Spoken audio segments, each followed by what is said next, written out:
Welcome to Running in the 70s, where we interview, meet, and get to know athletes of all kind who were running in the 70s. I'm your host, Matthew Kleinowski.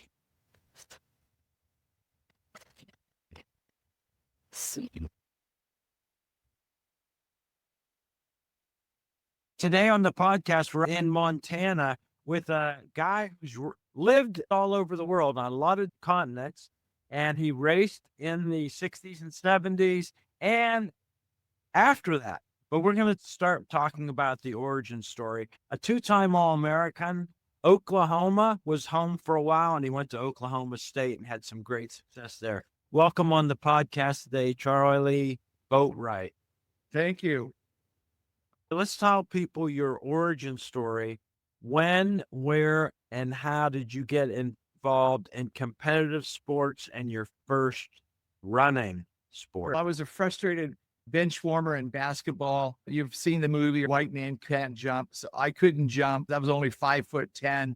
I wasn't the greatest dribbler either. I would practice hours on end to be able to shoot. And one of my friends in high school talked me into going out for track. He said, "Hey, you don't even have to try out. Everybody who goes out for track makes the team." So that seemed like a pretty low bar. I was in pretty good shape from all the drills that we'd ran in basketball. And the first day I went out, it was mid-season between cross country and track, and the distance runners were still working out and getting ready for track season coming up. And every Friday they would have a time trial, a mile time trial. The day I showed up, they had a mile time trial. There were two sections. I ended up running 5:23, won my section. The track coach, cross country coach, his eyes were bulging. I was like, "Where have you been all my life?" kind of thing. And only one runner that day had a faster time. That year I went on and ran 4:51 as a sophomore. Let me get the setting here. What city, what size high school? You're on Oklahoma, which is a military town adjacent to Fort Sill. My dad was still a warrant officer in the U.S. Army, and I was an Army brat. So I was just trying to fit in, like anybody that age, trying to find something to find their identity. And I'd always been a frustrated basketball player because I had uncles on my mom's side of the family that were very successful all-state basketball players in the state of Arkansas. So I wanted to emulate them, but it didn't have the skills to make it in basketball. But I had a lot of heart, and so I would go all out in workouts. And I was the kind of basketball player. Coach would send me in with the last minute or two. So I was just frustrated. I wanted to participate more than anything. I go out for track, and immediately I found my niche. What year was that? I graduated from high school in 69. So the fall of 66, 67. I actually taught some courses out at Fort Sill. What I remember, I was a pretty flat place. It's very flat. You can see for miles, and everything in Oklahoma is marked off in section miles. And that's how I would keep track of how far I was running. If I just go from one intersection to the next, I knew that I'd covered a mile. And I didn't really know anything about distance running or training or anything. This was back in the era, what they called long, slow distance. The farther you could go, the better aerobic capacity you could develop. That was my training philosophy. What'd you run that mile in? I ran that mile in high top Converse tennis shoes, and I was slipping and sliding all over the place. So the fact that I ran that fast was probably pretty amazing. But I did later get tracked some decent running shoes. Did they have a dedicated cinder track there? Yeah, it was a dedicated cinder track. It was before the days of all-weather tracks. There were hardly any all-weather tracks in the state of Oklahoma at that time in the late 60s. And you had moved around. How long were you in Oklahoma? And let's blitz through some of the other places you lived around the world as an Army brat kind of kid. I was born in Arkansas. Both my parents were farmers. I grew up going to the farm every summer to visit my grandparents' 160-acre farm. I was born in Berryville, Arkansas, a tiny little town, about 2,000 population. I was born in 1951. I'd lived in Formosa, Taiwan, 2 years between 1956 and 1958. Then my dad got transferred to Stuttgart, Germany in 1958 to 62. Between the ages of 8 and 12, I lived in Germany. I was not into sports other than I played baseball like a lot of kids, but I was coach one time told my dad, he said he would do a lot better hitting if he would open his eyes, but he closes his eyes every time the pitcher throws the ball. So I was afraid of getting hit. So I was not going to be destined to be a Mickey Mantle or anything like that. We lived in Texas, San Antonio, Texas for a while, finished my elementary years and first year of middle school. Then my dad got transferred to Fort Smith, Arkansas, and then a year later to Fort Sill, Oklahoma. So we moved to Lawton, Oklahoma in 1966. And I lived there until I graduated from high school in 1969 and then went on to school at Oklahoma State University in Stillwater, Oklahoma. Let's talk about your high school career. In sophomore year, you got involved as a running athlete. What was your learning and what did your coach know about? Well, was the most pivotal thing that happened to me. The head coach, he had a conversation with me at the end of my sophomore year. My best times as a sophomore in track were 4:51 in the mile. I ran 2:06 or 2:07 in 880. Our school record was pretty decent. Our school record holder in the distance events was an individual who ended up running the 1968 Olympics by the name of Willie Rios. And he held the school record of 4:17 and 9:20 something in the 2 mile. But he said, if you want to be the kind of runner that Willie was, and he said, this is what he would do different than most high school runners. He would run between seasons. Because back then in that day, it was not very common. When the season was over after the state meet or conference meet, however far you made it, that was the end of your season until cross country season. And nobody ran in the summertime. So he challenged me to run 10 miles a day during the summertime when it's not enough. You can't have organized official workouts in high school because of the rules. But he said, you got to do this on your own. So I took the challenge and I said, I think I could do that. I started off running a mile. I'd go out to this dirt road that was next to my house, and it was along the military base, Fort Sill. And I'd run along, and I started off running 1 telephone pole and walk, 2 telephone poles and walk, 3 telephone poles walk, and basically a modified, almost like interval type session. And I built up to where I could run. At that time, it was a challenge just to see how far I could go. And so I did that. I ran that 10 miles a day that whole summer. And I came back after being a 4:51 miler and a 2:08 half miler that season in cross country. I ended up finishing 7th in the state in cross country. And in my junior year, that following track season, I ended up winning the state 2 mile and ran 9:41. And I was undefeated that year. So that was the beginning of the idea that maybe I stumbled onto something that I was good at. Did you have any teammates that were at your caliber? No. Matter of fact, my coach, my senior year, he would let me go train on my own. I didn't even have to go to the track workouts because my training primarily composed of running long distance. I worked up to where I could run 5 days a week, running 20 miles a day. So I was running 80 to 100 miles a week as a junior in high school. And so I had tremendous aerobic capacity, and my strategy was very simple. I would just go out as hard as I could and dare anyone to keep up with me. And it was not uncommon for me, not understanding pacing that at that time in my career. I would go out sometimes in an 8-lap 2 mile. I would run 60 to 62 seconds of opening quarter and then just go into a aerobic cruise control. And else I would be 50 to 100 yards ahead of everybody else. Nobody could ever catch me. So what was the status of running there in Oklahoma there at the end of the 60s? Did local papers cover it? Did the school think of it anything compared to baseball, football? Yeah, no, I got good coverage because of the fact that I was winning. I got a lot of coverage in high school because of that. I'd get interviewed, not only the high school newspapers, but the local newspaper sports editors, stuff like that, because they like to follow. Track was very popular in Oklahoma because for the most part, not so much distance running. Distance running was, we used to joke the fact that whenever they would have the 2 mile run, that's when everybody would go to the bathroom or go get a drink or something like that. Nobody would stay and actually watch 8 laps of somebody running because it was so boring. Oh my gosh, there's nothing happening. It's a very football centric sports community. So everything was about football. So if you didn't have anything to do with football, they really didn't pay much attention to you. And then the year that I won the state meet for the first time, ran 9:41, our high school, which was a fairly new high school, had only been in existence for about 4 or 5 years. We won the state championship. So we were the first state champions in our school for any sport for that matter. And so we got a lot of notoriety because of that, because we won the state championships. Who else scored points? What other track athletes were there? That was post integration. we had blacks on our team. And so we had probably 5 or 6 black athletes that were very talented sprinters and hurdlers and pole vaulters. And those were our scoring events. And then there was me. So the coach knew that he'd get 10 points for the 2 mile. And then he'd get points in the 100, the 200, the 440 relay. And then we had a sprinter that was also a good, one of our best sprinters was 120-yard high hurdles. So that's where we got our points. We had a couple white guys that could pole vault and one white guy that scored in the high jump, and that was it. I was the only runner over 400 meters that scored points. And they had the rule, you couldn't double in the mile and the 2 mile because they thought that was too much. So they restricted you. You could double in the 880 in the mile, but in Oklahoma at that time, you could not double the mile and the 2 mile. So I had to choose one or the other. So I was a better distance runner than I was a miler. My fastest time in high school was I ran 426 in the mile my senior year. When did you get noticed by colleges and get recruiting?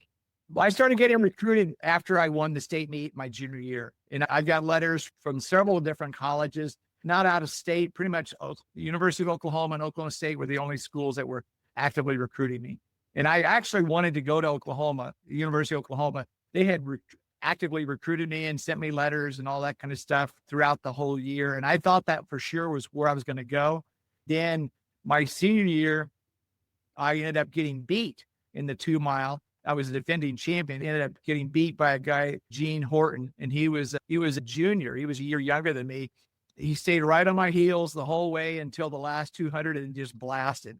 And I ended up fading badly. I ended up running the same times I did the year before, but he ended up running 9:23 and I ran 9:41. So after losing that race my senior year, Oklahoma ignored me and they went after other guys. And then last minute, I get a call from Oklahoma State University, asking me to come up for a school visit. And that's how I ended up going to Oklahoma State. Fortuitously for me, it was probably the best 4 years of my life running wise. And I didn't know at the time when I was being recruited by them. My coach was a former Olympian, Tom Von Ruden, who was an OSU alumni. And he was my coach for 3 out of the 4 years that I ran Oklahoma State. I was glad in God's providence that I ended up going to Oklahoma State rather than OU. What kind of student were you in high school? I was a solid A-, B+ student. I was looking back at my old ACT test scores. I was going through some files last night and I scored 23 on the ACT test. I was probably a solid B student. I was never an A student, but I was a college prep. When you were a sophomore in high school, you had to declare you're either going to be college prep or you're going to go into industrial arts or something like that. So I chose college prep, which meant that you had to take foreign language and that class advanced math and stuff like that. Mainly, I was not an academic guy per se in that point in my life because I had moved around so much and neither of my parents had graduated from college. So I didn't really have the background to really understand the importance of academic preparation. I went on after I graduated from Oklahoma State. I was a much better grad student than I ever was in undergrad. In undergrad, I graduated, I think, with about a 2.3 grade point average, barely making it. But if you understand anything about college athletics, it's like having a full-time job. Training 80 to 100 miles a week takes a lot out of you. We would typically come in from a workout and we'd be exhausted. We'd go and eat. Back then, you didn't have a choice. You had to live in an athletic dorm. So I lived in the Iva Hall, which was the athletic dorm at Oklahoma State. So all our food was taken care of by our scholarship. But you'd come up after eating dinner and you'd fall asleep on your bed and set your alarm for about 9 o'clock and get up and then study. Yeah. You'd be just exhausted from the severity of the workouts.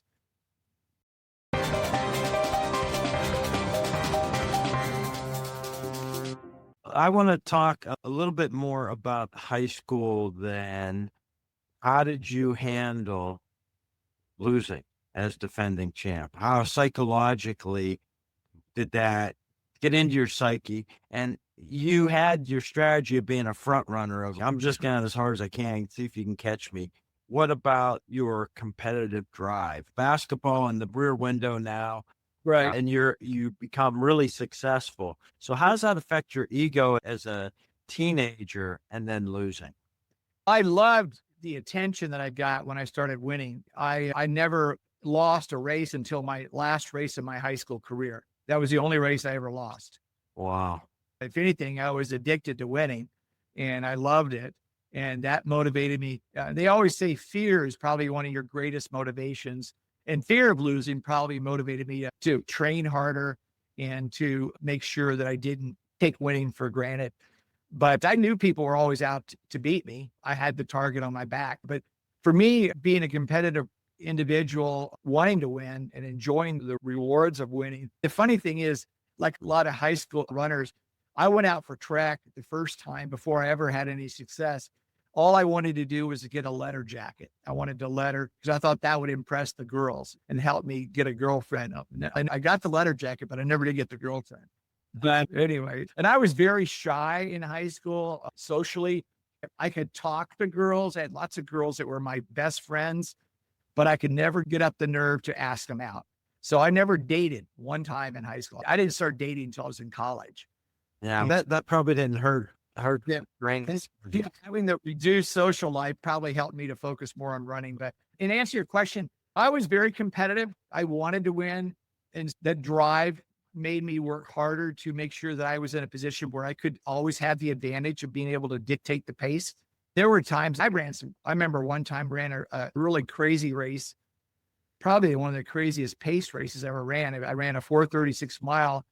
And to give you an idea, I ran the first lap in 60 seconds and I ran the last lap in 60 seconds, but I ended up running 4:36. So I ran 6 in the middle. Oh my God. Almost 80-second laps in the middle, and then 60 seconds bracketed on each side. When you're young, you don't know any better. And then you start reading. That's when I started reading track and field news. And I was the same class, same age as Steve Prefontaine. He was the hero. If you wanted to be a successful distance runner, you aspired to be like Pre. Then I eventually ran against him. First time I ran against him was my sophomore year in college at National NCAA Cross Country Championships. And that was back east in William and Mary College, my sophomore year.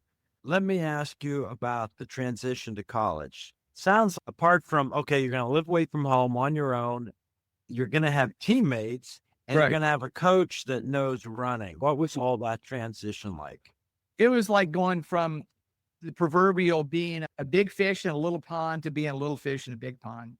And so there was definitely a transition. My coach, and I didn't get introduced to him until my freshman year when I showed up on campus at Oklahoma State. Tom Von Ruden was an Olympian who ran on the 1968 Olympic team. He came in 9th place. He was a 3:56 miler at that time when he ran at Oklahoma State. And he was a world record holder in the 800 meters and 880. I think he ran 880, one NCAA 1 year indoors. And so he was a prolific middle distance runner. He didn't run too many cross country and 3 miles. That was not his specialty. And I don't think he ever ran a marathon, but he was world class in 800 through 1500 meters.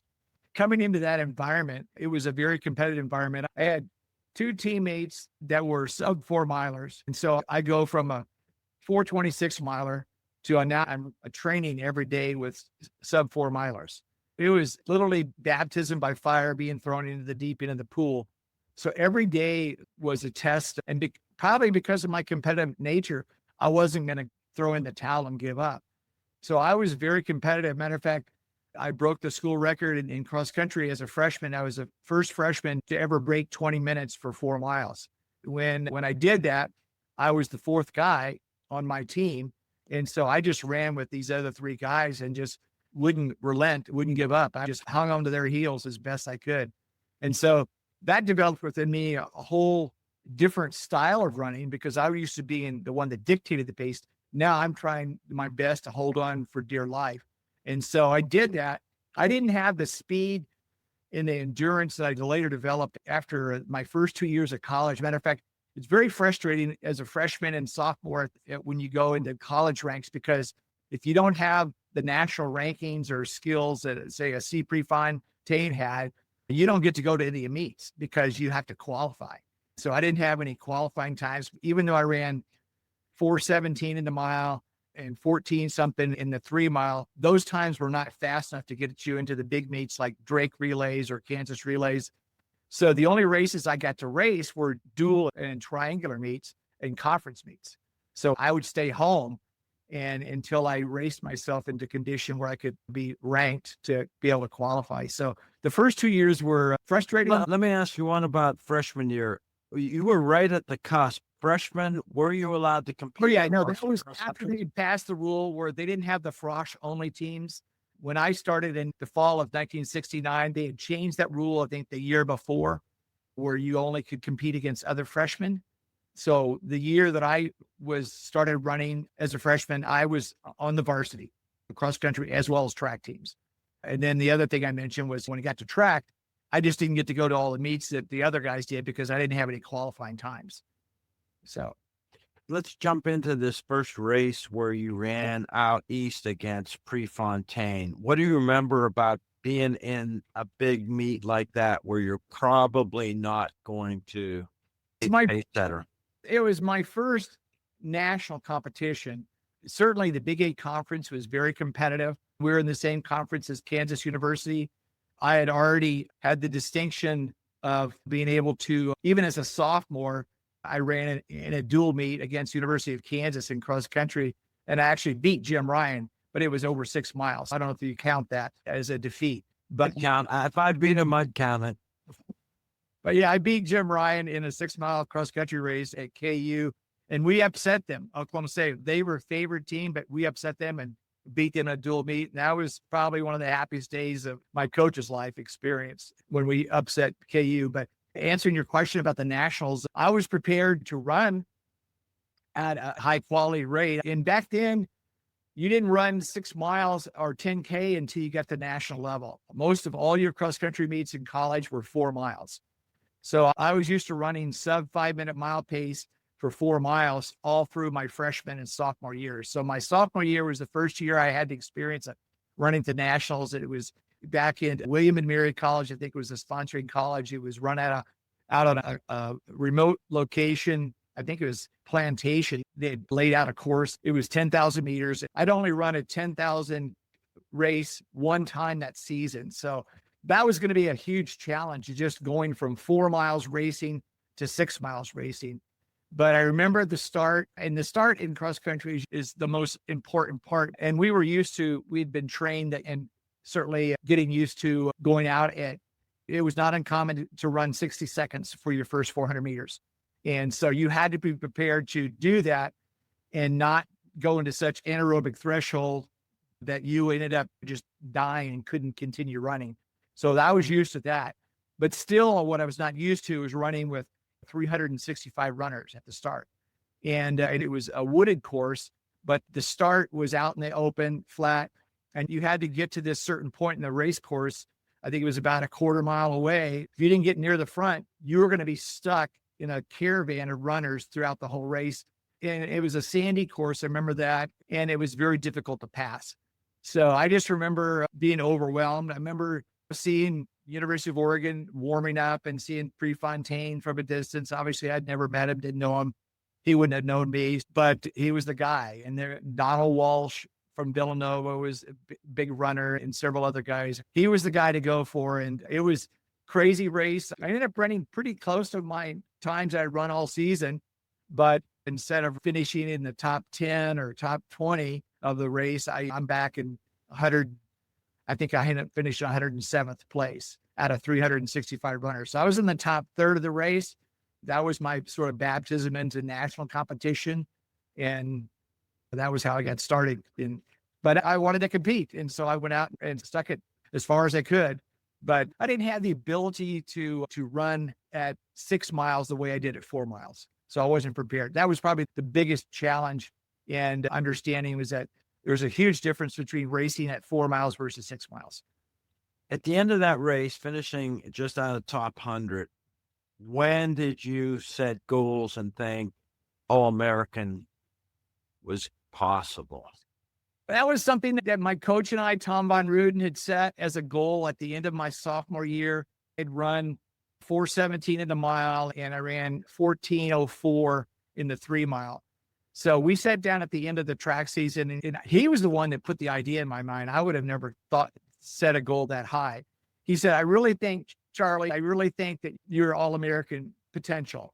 And he said, this is what you're going to have to do. Similar to the motivational speech I got from my high school coach saying you're going to have to run 10 miles a day during the summer. He just said, you're going to have to be consistent in your training throughout this whole summer after you go home for the holidays or the summer vacation. And he said, you need to have a goal. And he says, I really think you should set as your goal to be an All-American next year in cross country. And so even during his international running, he was training himself to try to be a repeat member of the 1972 Olympic team in the 1500 meters. That he was all about racing and setting goals for himself. So that was his goal. So he wanted me to be prepared for that and have a mental goal as well as a physical goal of what I was shooting for. So he sent me postcards from Europe when he was running in meets over there. And just a reminder, remember top 25.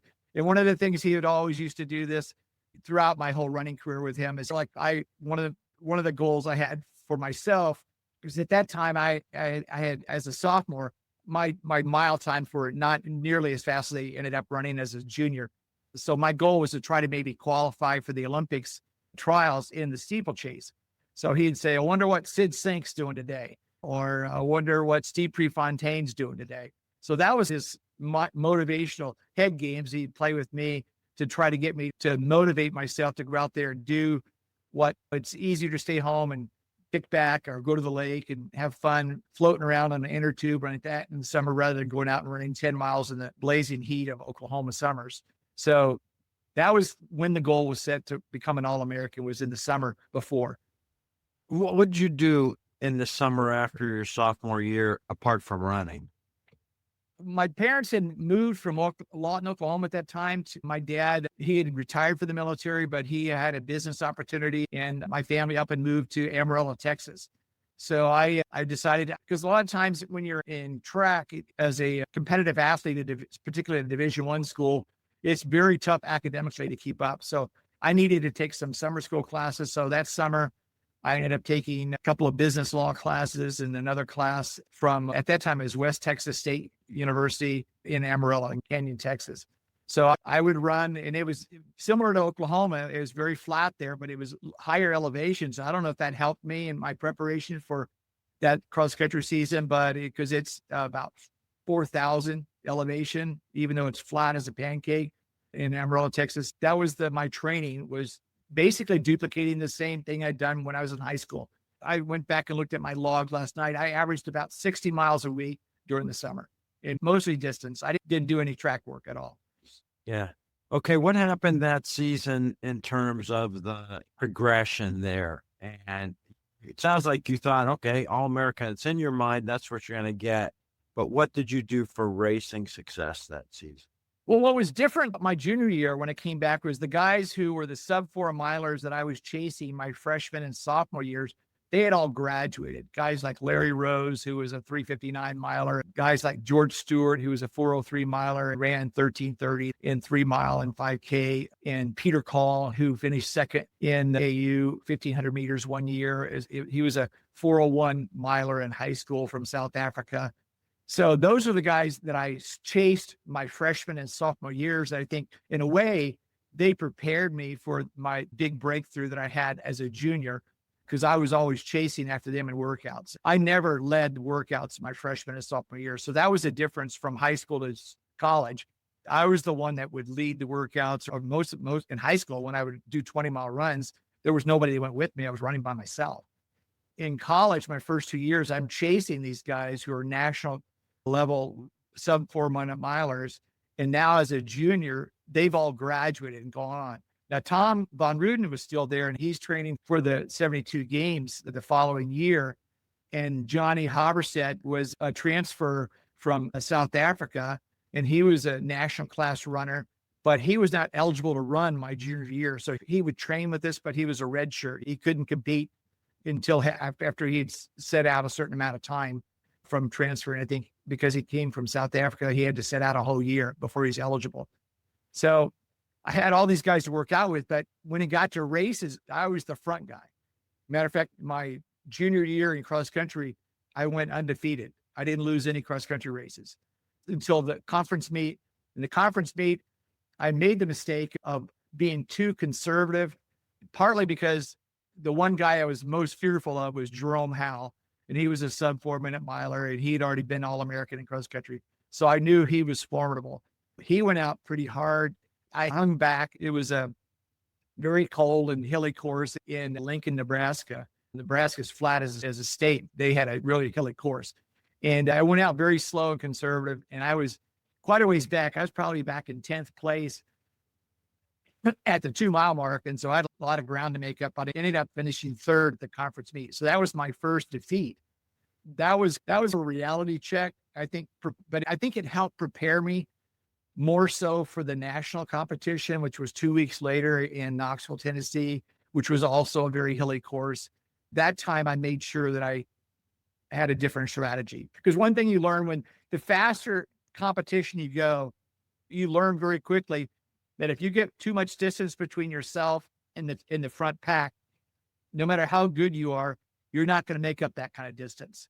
So the key is to push yourself fast the first part of the race to stay within contact, but not go so fast that you're completely blown out aerobically and you have nothing left in the gas tank, so to speak. Pacing is critical, particularly the faster you get.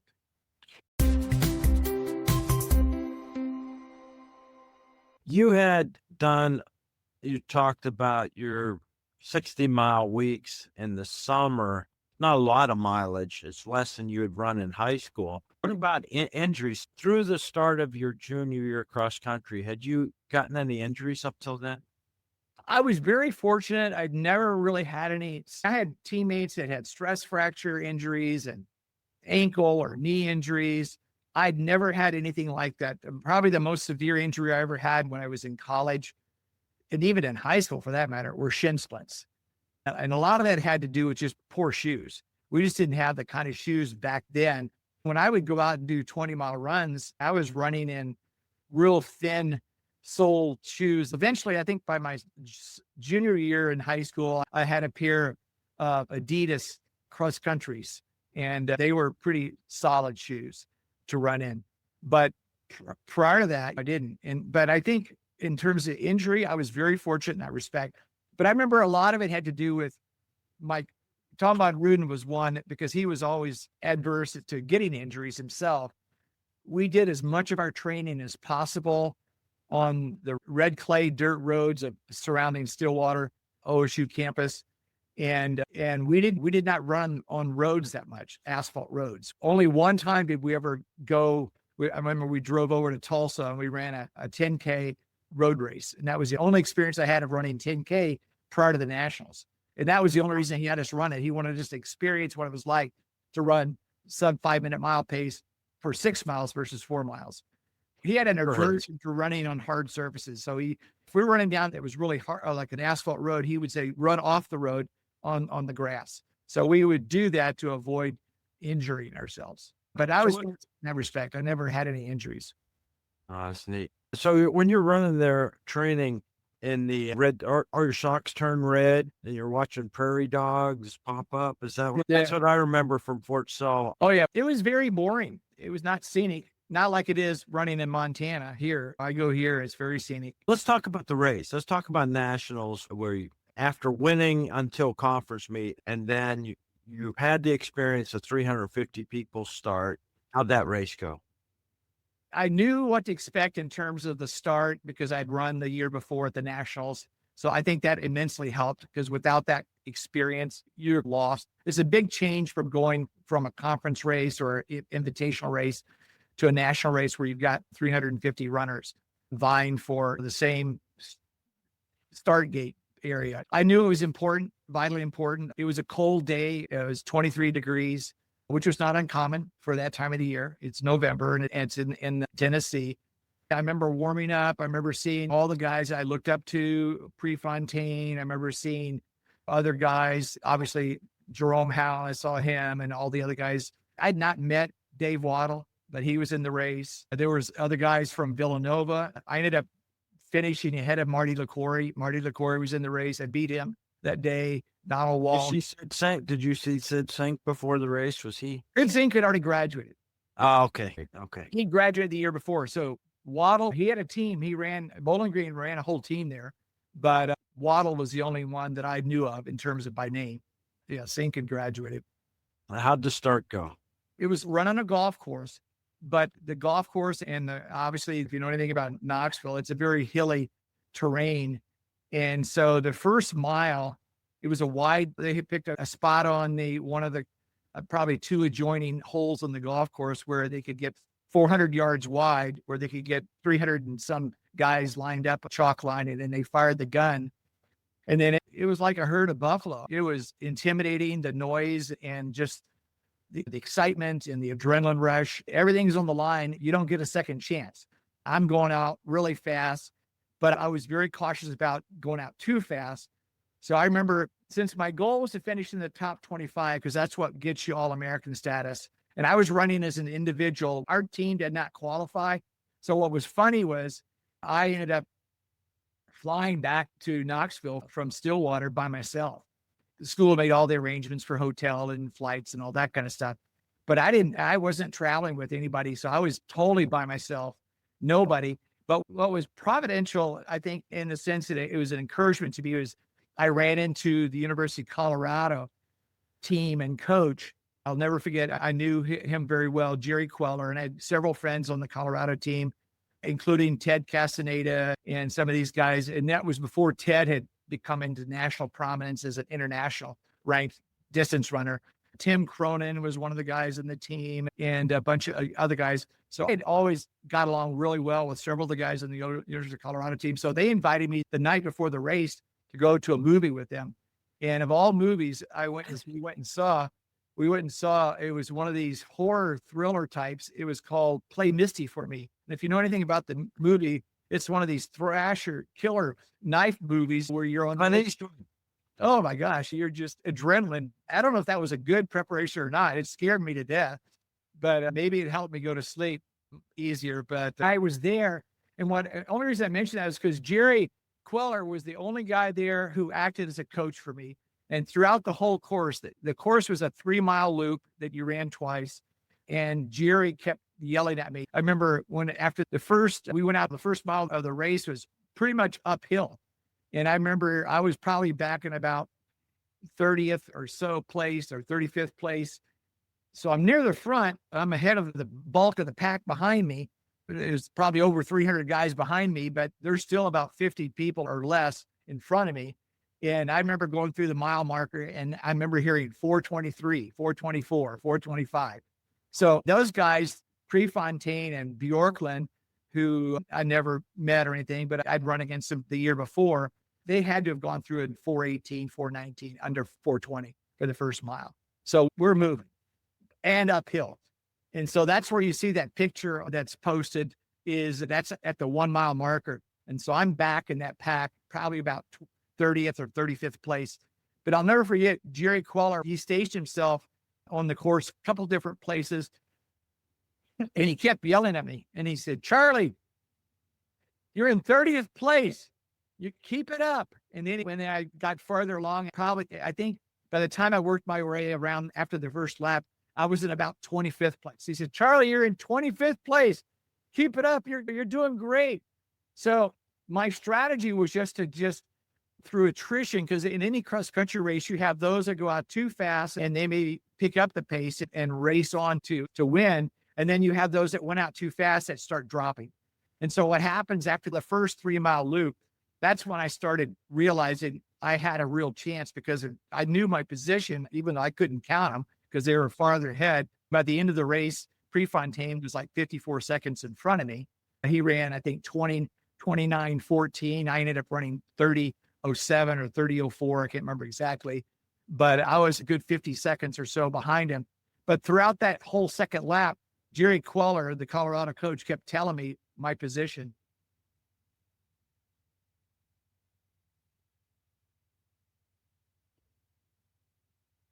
Hi.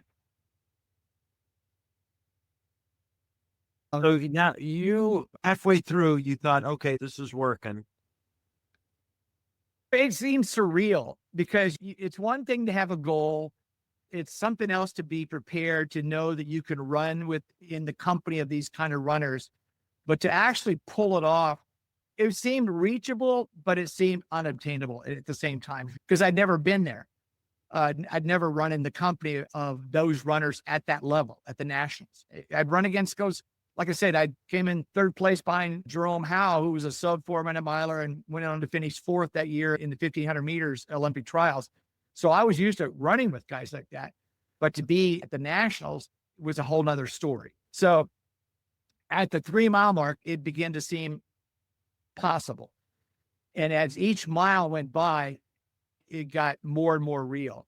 But at this point, I'm not accelerating, but it felt like I was accelerating. I'm probably just maintaining the same pace the whole way, which is if you know anything about distance running, that's the best, most efficient way to run your best times is to run an even pace, not to go real fast and real slow and then try to catch up and you're too far back.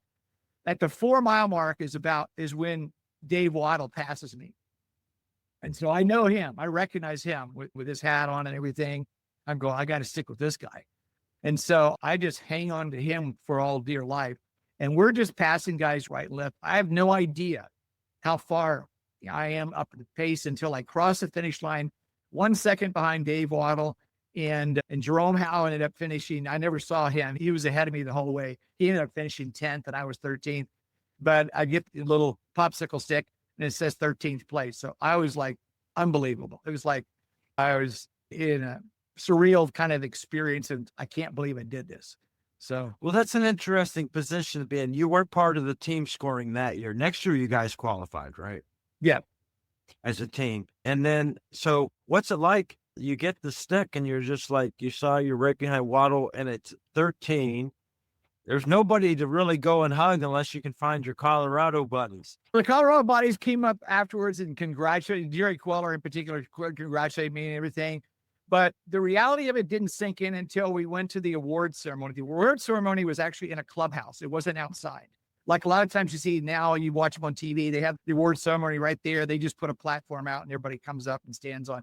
This was actually different. Maybe they just didn't have it set up that way back then. But it was inside one of the rooms in the clubhouse of the golf course. And I sat on the same row as University of Oregon. The main reason I did that was because I knew personally one of the guys on the team, because he was a friend of one of my teammates who did not go to the meet, a race, Reed Harder, who was from California, but he was a friend of one of the runners on University of Oregon team called Mike Long. So I sat next to Mike Long and Prefontaine was like 3 people down. So he got up and Mike introduced me to Steve Prefontaine, and that's where I got to meet him personally for the first time. But that's when the reality hit that and you got to go, they call your name and you go up and they give you the award and everything and the certificate, they mailed you that later. But it was surreal. Now all of a sudden you feel like you belong. I'm in the company of these people because I finished in this place.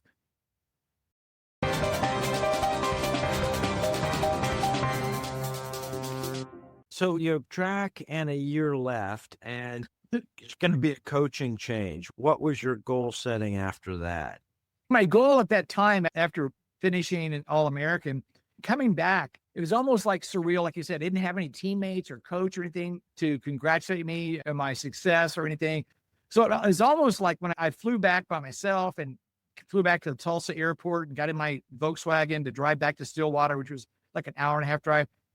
I was by myself. There was nobody to converse with, nobody to talk to. This is before the days of cell phone. So there was no cell phone to say, hey, let me tell you what it was like. You know, it was radio silence, literally, from the time I left Knoxville with my awards and everything and got back to Stillwater. The next morning was when it hit because all my teammates come knocking on my door, my dorm room door. They burst open the door, come piling in on top of me and everything and congratulating me. And they were blown away, I think. And even though they knew that obviously I was a talented runner, nobody thought I was going to finish 13th. I mean, nobody. And not even Von Ruden. He was like blown away because it's like we set this goal to finish in the top 25, but blew way past 25th place, ended up in 13th. So that was what was amazing. But after that, my goal at that time was to try to run a qualifying time to get the Olympic trials. One of the things that was probably the most helpful to me was right after that, my teammate that I mentioned earlier, Reed Harder, was from California, and he was from Santa Monica, California. So he invited me to go home with him over the Christmas holidays. So shortly after the NCAAs, which is right before Thanksgiving, like a month later, after finals and everything at Oklahoma State, I got in my Volkswagen Bug, and with my parents' permission, I drove from Oklahoma all the way to California and spent a whole month in California training. And it was a great experience. I would run up and down San Vicente Boulevard. If you've ever been to Santa Monica, it's a great place to train.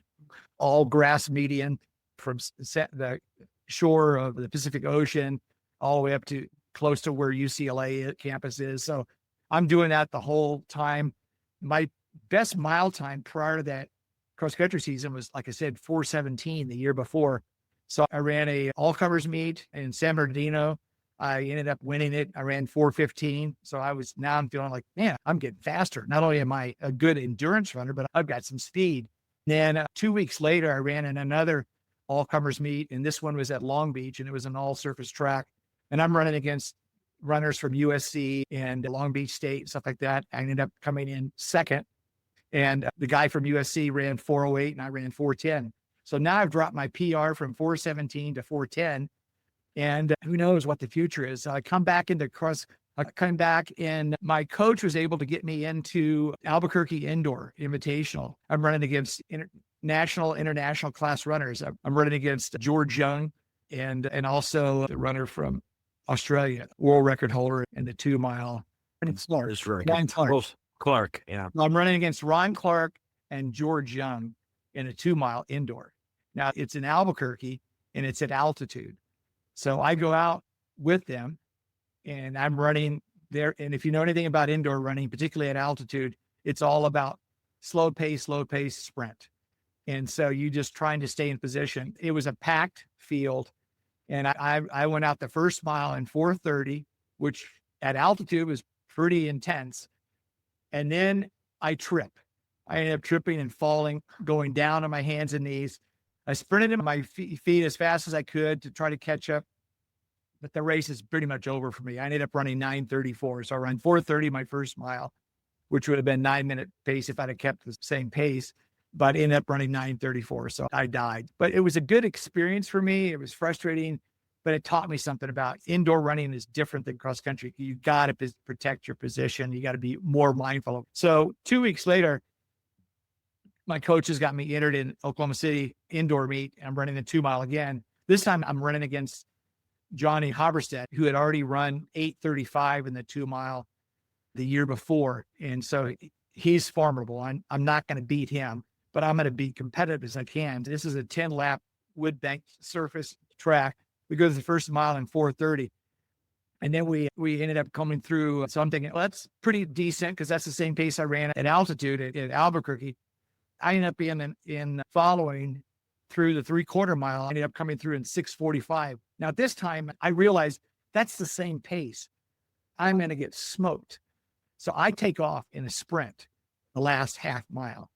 And Haberstedt catches me on the last half lap and slings past me. He ends up running 8:49. I end up running 8:51. So this is my PR. I had run that previous cross-country season. I forgot to mention this before. This is where it told me that I was ready for a breakthrough in cross-country at the Nationals. I had run an 8:55 time trial on the track like 3 weeks before the Nationals. So I knew I was capable of running fast times, but I wasn't prepared for it. Now, all of a sudden, now it's becoming regular. I'm competitive. I'm vying for the race. Even though Haberstedt, my teammate, beat me, I'm still ecstatic because I run 8:51, which is a PR. What happened the next couple of weeks was more mind-boggling. We ended up getting entered as a distance medley relay in Fort Worth indoor. And Tom Von Ruden is entered in the mile. He ends up running the mile. I run my PR best. I ran the 13:20 leg on the distance medley relay. We ended up winning the race. And I ran the first leg, which is the 13:20. I run a PR 2:59.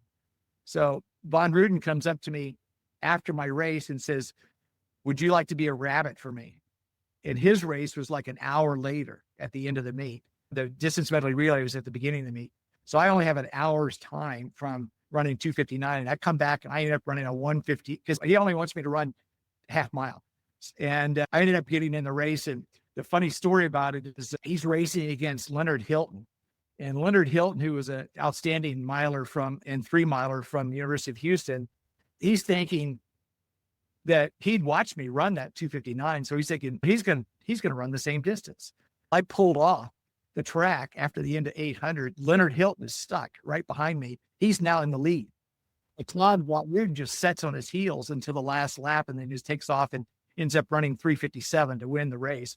But Leonard Hilton was mad at me because he's sabotaged him and set him up for getting smoked by Von Ruden at the end. So here I've run 2:59, 8:51, PRs every time I go out, it seems like. Now my coach entered me in the mile race at the Astrodome, University down in Houston, Texas. I don't know if you know anything about that particular race or event. They no longer have it, but at the time, it was one of the largest indoor tracks. It was a fifth of a mile, wood banked. You're talking much faster than even the current 200-meter bank tracks they have today. It was almost like running outdoors, but it was a wooden bank track.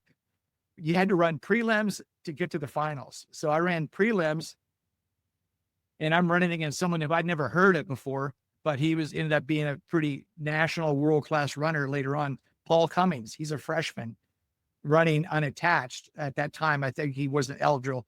They didn't have the freshman rule, but I think he was running redshirted as a freshman. And so he just ran with the BYU shirt on, but it wasn't official logo. So I ran a 4:04 in the prelims against Paul Cummings, right? He ran 4:04.5. I ran 4:04.7. 6 hours later, I have to run the finals. And I ended up running against my nemesis, Dave Wottle, again. Dave ends up winning in a strategy type race.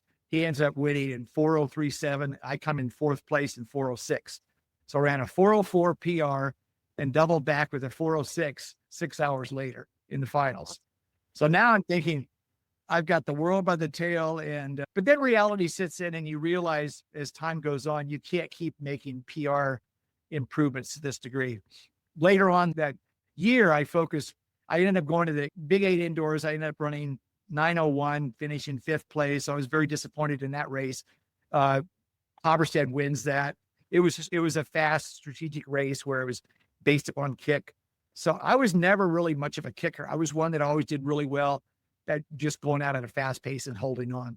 That was probably my downfall as a miler. I just didn't have that kind of a kick, at least to the degree that they did. When I ran 4:04 in the mile, I ran 3:06 through 3/4 and then ran 57 seconds the last quarter to drop it down. So I had good closing speed. I used to tell people, like when I ran against Dave Wottle, when he ran 4:03 and I ran 4:06, he just had a gear I didn't have. I'd be with him and then he would just pull away. But I didn't have that kind of blazing. I didn't have 800 speed like he had. So that was the thing. You notice right away, there's fast and then there's really fast. So what event were you targeting? I was targeting for the steeplechase. And then later that spring, when we were in the relay circuits, Oklahoma State was really big into relays. So I ran besides the distance medley relay, which I ran indoors, I ran distance medley relay at the Texas relays. I ran another 2:59. When I got to the Drake relays, I ran a 4:08 in the 4-mile relay. I was always the leadoff leg because I was pretty good at being able to keep pace or whatever and keep us close. So I ran 4:08.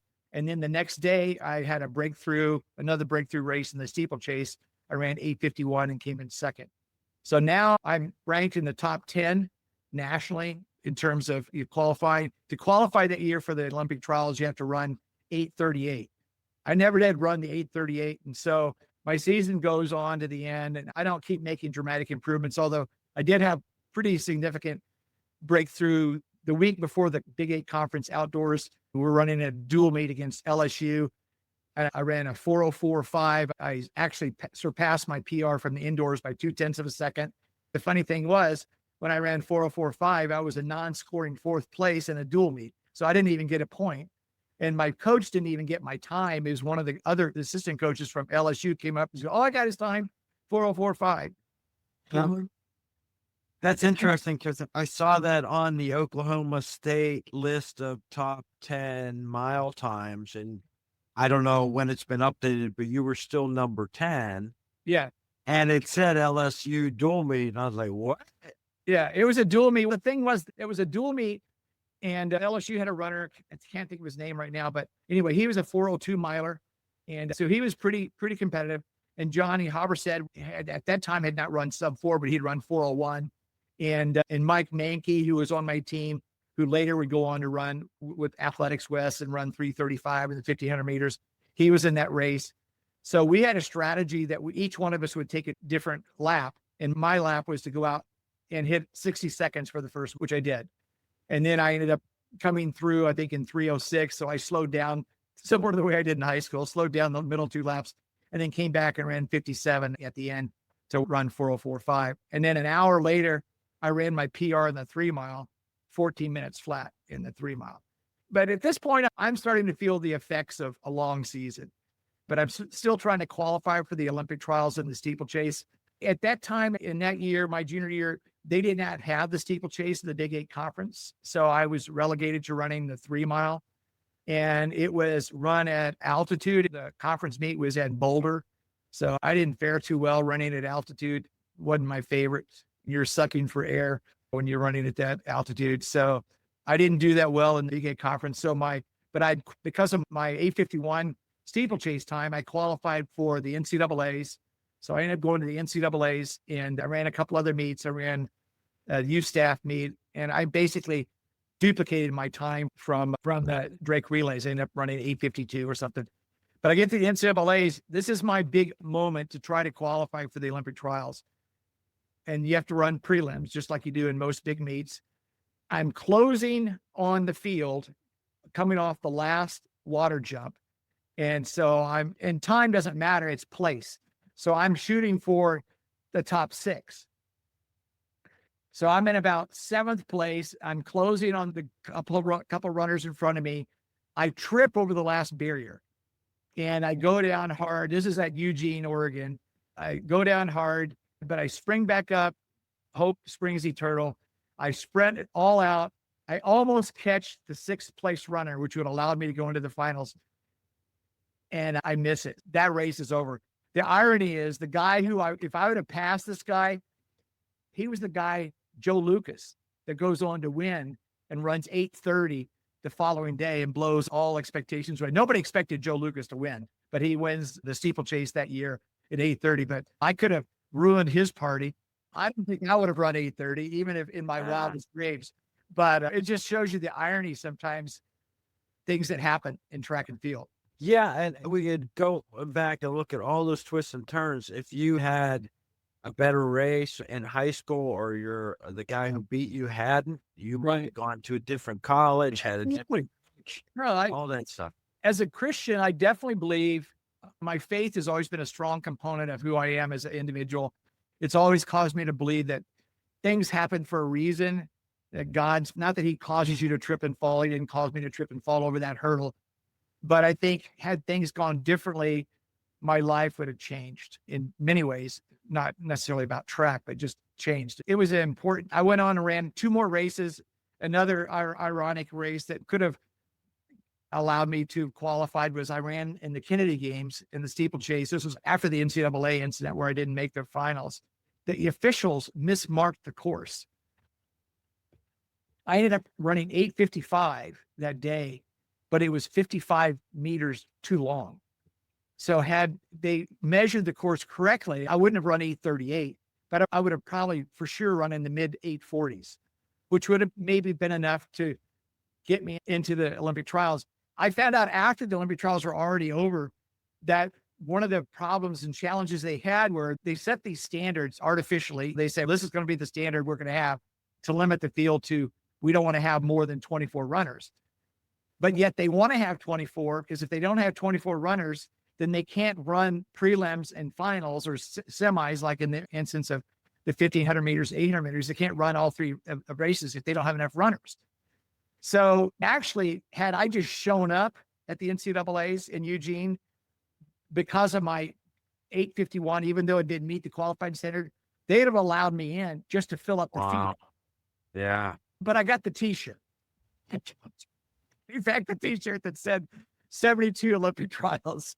So that was how I met my goal and objective of finishing the top 25 in cross country I came close, but no cigar in terms of making the Olympic trials in the steeplechase. But I had my best season by far. PRs I never surpassed afterwards, even though I ran another year at Oklahoma State. That was quite a year that Charlie Boatright had in 1972. We'll be back with part 2 in the next episode. Enjoy. Hey, I hope you enjoyed another episode. Do you have someone you'd like to hear interviewed on the podcast? You can leave a comment on the YouTube channel or on the website, running70s.com. That's running70s.com. Let me know what you think of the episodes and anyone, including yourself, you'd like to hear interviewed. I hope you enjoyed another episode of Running in the 70s. Voices, stories, and memories of athletes who were running in the 70s. Until next time, wherever you are, keep looking forward and don't forget to look back.